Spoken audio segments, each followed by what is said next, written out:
Mummy ఏం చేస్తున్నావు? కాకరకాయ నిల్వ పచ్చడ, సంవత్సరం ఉండే పచ్చడ. వావ్. ఇక ఓ లెవెలే ఇది. ఓ టేస్ట్ అంటే ఇక చెప్పలేను నేను. ఇది ఎట్లా అంటే ఈ చేసే ప్రాసెస్ మొత్తము నేత్ర ఛానల్ ఉంటుంది, లింక్ ఉంటుంది. అది అందులో లింక్ ఉంటుంది కాబట్టి అది ఓపెన్ చేస్తే వస్తుంది. లింక్ చెప్పాలకు డిస్క్రిప్షన్ ఉంటుంది లింక్. ఎంత బాగుంది చూడు, చూడండి ఇగో సూపర్. ఇది ఒక స్పూన్ ఇది చేదు ఉంటుందని అనుకోకూడదు. చేదులా ఇది కమ్మతనం, ఎందుకంటే చేదు అస్సలు ఉండదు, బాగుంటుంది.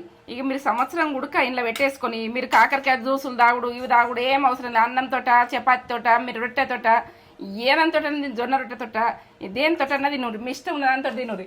కమ్మతనంలా చేదు దాంట్లో కమ్మతనం, అసలు చేదు అన్నది ఉండదు. ఇదైతే మేము చాలాసార్లు ఇది చేసిన కాబట్టి మీకు కన్ఫర్మ్ చెప్పేస్తున్నాను. ప్రతిదీ నాకు వచ్చింది, నేను చేసింది మీకు పెడుతున్నా.